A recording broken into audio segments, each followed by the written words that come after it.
In today's video, I'm going to teach you how to add a new page in Squarespace. To get started, log into your Squarespace dashboard and select the website where you want to add the new page. Once you are inside the site editor, look over to the left-hand sidebar menu and click Pages. This is where Squarespace organizes the structure of your website, including the pages that are visible in your navigation and the ones that are kept hidden. After you open the Pages section, you will see different page areas. The two important options here are Main Navigation and Not Linked. Main Navigation is for pages that you want visitors to see in your site menu.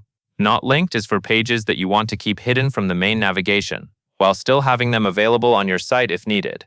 This is helpful if you are creating landing pages, temporary pages, or content that should not appear in the main menu right away. Next, click the plus icon next to the section where you want the new page to go. If you want the page to be publicly visible in your main website menu, click the plus icon beside Main Navigation. If you want the page to stay hidden from the menu, click the plus icon beside Not Linked. Squarespace will then give you options for the type of page you want to create. If you want to start with a completely empty page and build everything yourself, choose Blank Page. This is a good option if you want full control over the layout and content. If you would rather begin with a ready-made design, click Page Layouts instead. That option gives you pre-designed templates that can help you build the page faster and give you a polished starting point. Once you make your selection, Squarespace will highlight a text field in the sidebar so you can name the new page.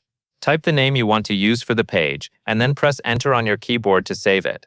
Make sure the page name is clear and easy to recognize, especially if you are managing multiple pages inside your site. At that point, your new page will be added to your Squarespace website in the section you selected. From there, you can continue editing and customizing it as needed. That covers everything you need to know.